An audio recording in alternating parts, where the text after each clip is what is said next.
नमस्कार। मैं अजय आवारा। काफ़ी दिनों के बाद आज आपसे फिर बात कर रहा हूँ। कुछ व्यक्तिगत मजबूरियाँ थी जो मैं आपसे बात नहीं कर पाया, या यूँ कहें कि एक मंथन चल रहा था दिमाग में कि मैं अपनी बात किस तरह कहूँ, क्योंकि कई सारे विषय थे। अभी पिछले दिनों आपने देखा कि धर्म, शिक्षा, संस्कार को लेकर बहुत बात होने लगी। हम ये बात करते थे कि शायद हमारा धार्मिक अतिक्रमण हो रहा है। दोनों पक्ष के लोग ये वाद विवाद कर रहे थे कि हमारे हिस्से का धार्मिक अतिक्रमण हो रहा है। अब कुछ लोग ये कहते थे कि धर्म और शिक्षा अलग चीज़ है, शिक्षा होनी चाहिए या धर्म नहीं होना चाहिए, क्या होना चाहिए, हमें धर्म को किस नज़रिए से देखना है या शिक्षा को किस नज़रिए से देखना है। मैं इस विषय पर एक विवेचना लेकर आया हूँ।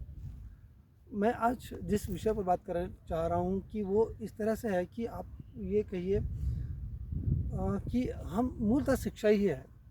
अगर हम शिक्षा पद्धति की बात करें तो चाहे किसी भी धर्म में रही हो, जो पुरानी शिक्षा पद्धति थी उसमें धर्म, सामाजिक सरोकार और व्यावसायिक समझ, इन तीनों का एक समावेश था।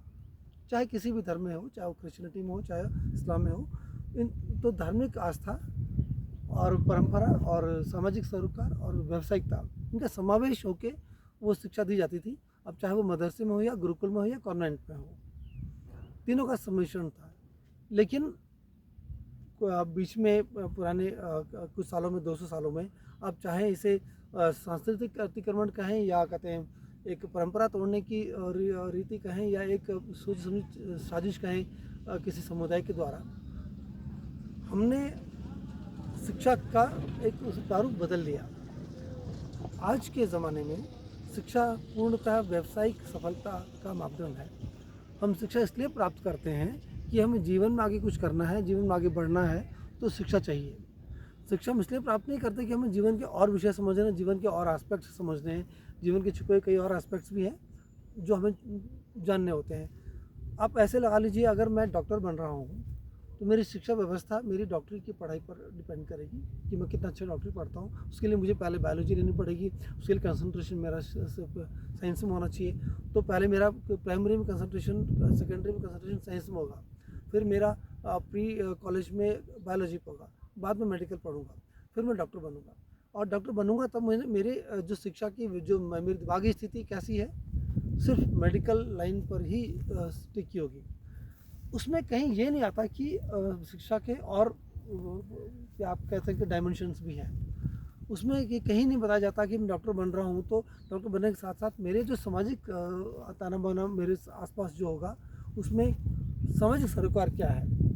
उसमें कहीं भी ये पद्धति नहीं है कि आखिर मेरे संस्कार, मेरी समझ और मेरे परंपरा कैसे मुझे सिखाई जाएगी, ये कहीं नहीं आता। तो आप ये कह सकते हैं कि आज के ज़माने में शिक्षा जो है सिर्फ एक व्यावसायिक सफलता का माध्यम है। कुछ हमें सीखना होता है और जो हमने सीखा उसके आधार पर हमारी व्यावसायिक सफलता डिपेंड करती है। अपने प्रोफेशनल शिक्षा ली है तो आप इंजीनियर, डॉक्टर या आर्किटेक्ट या कहते हैं जो भी बनेंगे। अगर आपने एक प्रशासनिक शिक्षा ली है तो आप उस सेवा में जाएंगे, और आपने अगर माध्यमिक शिक्षा ली है तो आप छोटे मोटे जो क्लर्क के काम है, जो भी काम करेंगे, जैसी आपने शिक्षा पाई है। तो मिलाकर शिक्षा आप पाते हैं व्यावसायिक सफलता के लिए और अपने जीवन के व्यावसायिक पक्ष को सफल करने के लिए। आपकी शिक्षा पर आधारित करता है कि आपके जीवन का व्यावसायिक पक्ष या आपके जीवन का जो दिशा निर्देश क्या होगा। इसमें कहीं भी सामाजिक सरोकार नहीं आता। पहले की शिक्षा व्यवस्था में धर्म, समाज और व्यावसायिकता तीनों आता था, लेकिन आज हमारी शिक्षा व्यवस्था में व्यावसायिकता रह गई है, सामाजिक सरोकार एवं धर्म नहीं आता। अब आप ये कहेंगे धर्म में शिक्षा का क्या सरोकार है। जी, सरोकार ये है कि जब हम धर्म की बात करते हैं तो संस्कार की बात आती है। यही एक मंथन वाली बात आती है। जब आज के आपने कुछ देखा होगा, पिछले कुछ दिनों से बड़ा ये विवाद चल रहा है, वाद विवाद चल रहा है कि धर्म किस लिए चाहिए, शिक्षा किस लिए चाहिए, हॉस्पिटल क्यों चाहिए, हमने ध्रुवीकरण कर दिया, ये कर दिया, वो कर दिया। एक्चुअली ये सब एक भ्रम है हमारा, ना कोई ध्रुवीकरण हुआ है। अगर हम बात करते हैं धार्मिक शिक्षा की तो ध्रुवीकरण नहीं होता, हम बात करते हैं तब संस्कारों की, क्योंकि पुरानी व्यवस्था में तो संस्कार और व्यावसायिकता और समझ सरोकार एक साथ सीख लेते थे। लेकिन ये अब सिद्ध हो चुका है कि आज की शिक्षा व्यवस्था में सिर्फ और सिर्फ व्यावसायिकता ही है, जो शिक्षा व्यवस्था आज आप प्राप्त करते हो उसमें आप ये जानते हो कि मुझे व्यावसायिक रूप से कितना सफल होना है, और आपने कितना सीखा है वही आपके मानदंड तय करता है कि आपकी व्यावसायिकता किस स्तर की होगी। लेकिन क्या व्यावसायिकता ही जीवन में काफ़ी होती है? आपने 10,000 की सैलरी की जॉब किया या 1 लाख की सैलरी की जॉब किया, वो आपके जीवन यापन के लिए जो धन चाहिए उसका जरिया है। लेकिन क्या सिर्फ धन मिल जाने से आपके जीवन का पूरे सारे डायमेंशंस पूरे होते हैं?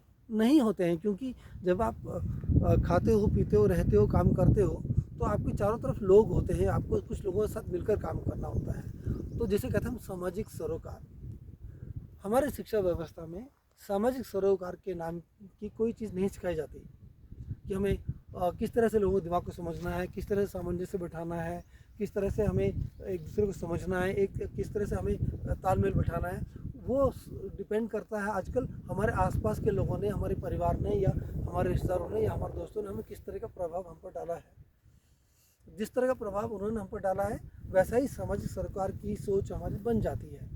कोई व्यवस्थित सिस्टम नहीं है कि हमारे सामाजिक सरोकार का ताना बाना किस तरह होना चाहिए। ठीक है, ऐसे ही बात आती है संस्कारों की। अब बात ये आती है संस्कार का आखिर हमारे जीवन में क्या महत्व है, संस्कार हमें चाहिए क्यों? जी हाँ, शिक्षा व्यवस्थिकता देती है, सामाजिक सरोकार हम समाज में रह के सीखते हैं, लेकिन हम किसी भी विषय वस्तु को ग्रहण करने में और उसका रिएक्शन करने में कितने सहज हैं, ये बहुत इंपॉर्टेंट बात होती है। आप उदाहरण के तौर पे लगा लीजिए, आप मुझे सुन रहे हैं, अब हो सकता है मेरी बात आपकी विचारधारा के विपरीत हो। अगर आपके पास संस्कार हैं तो आप भले ही मेरी विचारधारा से सहमत ना हो, लेकिन सुनेंगे, समझेंगे और उसका विश्लेषण जरूर करेंगे कि ये आवारा जी जो बात कह रहे हैं ये किस तरह गलत हो सकती है, किस तरह सही हो सकती है। ठीक है ना, हो सकता है किसी और मानदंड में फिट बैठती हो, किसी और मानदंड में फिट ना बैठती हो, आप इसका विश्लेषण करेंगे लेकिन विरोध नहीं करेंगे। लेकिन अगर हमारे पास संस्कार नहीं है तो हम ये नकार देंगे कि भाई ये जो आदमी कह रहा है बात ही गलत है, मैं ही सही हूँ। जो मैं ही सही हूँ का जो विचार है ये आज हमारे समाज पर हावी होता जा रहा है। हर किसी को लगता है कि मैं ही सही हूँ, मेरा ही तरीका सही है, मेरी ही रीत सही है, और जो कुछ मैं सोचता हूँ, मेरा समुदाय सोचता है वही सही है। इसे ही कहते हैं संस्कारों की कमी। संस्कार हमें धर्म से मिलता है, क्योंकि धर्म हमें सिखाता है कि हमें किस तरह से व्यवहार करना है। या आप क्या कह सकते हैं, हमारा बैड लक लगा लीजिए, या कहते हैं बहुत ही हमारी एक गलत चीज़ लगा लीजिए। जब हम धर्म की बात करते हैं तो हम आजकल हम धर्म की जगह जिद्दी हो जाते हैं। धर्म कभी जिद नहीं सिखाता है, धर्म तो बहुत फ्लेक्सिबल है। मैं एक सिर्फ सनातन धर्म की बात नहीं कर रहा हूँ, आप किसी भी धर्म में चले जाइए, किसी भी धर्म के मूल में चले जाइए, धर्म में सामंजस्य ही सिखाया गया है, विरोध या वैमनस्य नहीं सिखाया गया है। अब चूँकि हम धार्मिक शिक्षा से दूर हो गए हैं तो वो संस्कार जो आते हैं कि हमें सम्मान करना है या हमें समझना है, अगर हम सहमत नहीं हैं तो सहमति से जो हो जाए वो होनी चाहिए, वो नहीं हो रही है।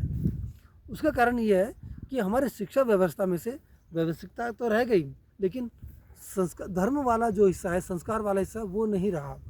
अब चूँकि हम धर्म को नहीं पढ़ते तो हमें संस्कार नहीं मिलते, हमें नहीं समझ आता कि हमें समझ किस तरह समझना है। अगर एक अच्छा डॉक्टर एक अच्छा ऑपरेशन कर रहा है तो उसकी व्यावसायिक सफलता है, एक इंजीनियर अच्छी इमारत बना रहा है तो उसकी व्यावसायिक सफलता है, और कोई अगर आर्किटेक्ट अगर अच्छा हिसाब किताब लगाता है कि अगर पैसे का समावेश अच्छी तरह से कर सकता है तो उसकी व्यावसायिक सफलता है। इसका मतलब ये नहीं होता कि उसको ये समझ आ गया कि मुझे किसी को कैसे सम्मान देना है, समाज में कैसे रहना है, किसको किस तरह से स्वीकार करना है, किस तरह से अस्वीकार करना है। ये जो व्यवहारिक चीज़ है कि हमें किस तरह से समझना है, किस तरह से लोगों को कम्युनिकेट करना है, कैसे तरह समझाना है, कहाँ हमें विरोध करना है, कहाँ नहीं करना, विरोध करना तो किस तरह करना है, ये जैसे सामंजस्य कहते हैं, वार्तालाप एक दूसरे की व्यवहारिकता का, इसे ही संस्कार कहते हैं। और संस्कार आता है धर्म सीखने से। आप धर्म पढ़िए, संस्कार मिल जाएंगे। क्योंकि आपने देखा होगा जो धार्मिक होता है वो किसी का प्रचंड विरोध नहीं करता, हिंसा में नहीं आता है। आज अगर धार्मिक हिंसा के अगर किस्से हमें मिलते हैं, इसलिए मिलते हैं क्योंकि हमने धर्म के टुकड़ों को अपने अंदर स्वीकार किया, धर्म के मूल भाव को स्वीकार नहीं किया है। अब मैं ये दोष पंडितों को या बाबाओं को या मौलवी को या कदम फादर को किसी को देना नहीं चाहूँगा, लेकिन कहीं ना कहीं किसी ना किसी की कमी तो रही है कि हमारे अंदर जो धर्म के जो मूल भाव हैं वो अब नहीं है, उनकी अनुपस्थिति हमारे अंदर है। अब चूंकि वो हमारे अंदर उपस्थित नहीं है, इसलिए हमें समझ ही नहीं आता है कि हमें ये समावेश किस तरह करना है। और इस समावेश नहीं होने के कारण हमारे अंदर संस्कारों की कमी होती जा रही है। अब चूंकि संस्कार नहीं है तो विरोध बढ़ जाता है। जो विरोध जो होता है वो आधारहीन हो जाता है। हमारे पास आधार ही नहीं रहता कि हम किस आधार पर विरोध कर रहे हैं। हम सिर्फ विरोध करने के लिए विरोध करते हैं, और यही कारण है कि सामाजिक वैमनस्य बढ़ता जा रहा है। और क्योंकि सामाजिक वैमनस्य बढ़ता जा रहा है, इसका मतलब क्या हुआ? इसका मतलब ये हुआ कि हमें ये भी नहीं पता कि सामाजिक सरोकार व्यवहार कैसे करना है। सामाजिक सरोकार व्यवहार की स्थापना संस्कारों से होती है, और संस्कार धर्म पढ़ने से आता है, और शिक्षा अलग चीज़ है। मेरे विचार से अब शायद आपके सामने यह चीज़ बड़ी स्पष्ट हो गई होगी कि शिक्षा और धर्म दोनों क्यों आवश्यक है। लोग ये बहुत से आर्गुमेंट देते रहते हैं, मैं तो शिक्षित व्यक्ति हूँ, मुझे धर्म से क्या लेना देना, मैं जानता हूँ दुनिया कैसे चलती है, मुझे धर्म से मतलब, धर्म तो आडंबर है। धर्म आडंबर नहीं है। होता क्या है, आडंबर की परिभाषा क्या है? अगर कोई चीज़ हमें नहीं पता, जो हमारी समझ से परे है, जो भी चीज़ हमारी समझ से परे है वो हमें हमारे महत्वहीन है, उसका कोई आधार नहीं है। और जो चीज़ हमें आधार, जिसका हमें आधार दिखाई नहीं देता, वो हमारे लिए आडंबर हो जाता है। अब चूंकि हमने धार्मिक परिवेश को नकार दिया है, उससे दूर हो गए हैं, उससे हम अलग हो गए हैं, तो हमें उसका आधार ही समझ नहीं आता कि आखिर वो व्यवस्था का आधार क्या है, इसलिए हमें वो आडंबर लगता है। अगर हम उस आधार को समझेंगे तो हमें आडंबर नहीं लगेगा। और इस आधार को समझने के लिए हमें धर्म का ज्ञान होना बहुत ज़रूरी होता है, चाहे कोई भी धर्म हो। आप इस बात से कोई इनकार नहीं कर सकता कि हर धर्म की मूल भावना एक ही है। ये तो पता नहीं हम लोग मूल भाव को समझे बगैर ऊपरी तौर पर झगड़ते रहते हैं, लगड़ते रहते हैं, और मूल भावनाओं को साइड में रख देते हैं। हमने धर्म को अपना व्यक्तिगत ईगो बना कर लड़ रहे हैं, व्यक्तिगत क्या क्या कह सकते हैं कि मेरी बात सही है, इस बात को साबित करने लड़ रहे हैं। धर्म कभी ऐसा नहीं करता। तो धर्म जानिए, संस्कार जानिए, शिक्षा जानिए, व्यावसायिक सफलता पाइए, और दोनों का समावेश कर देंगे तो सामाजिक सरोकार आपको आ जाएगा।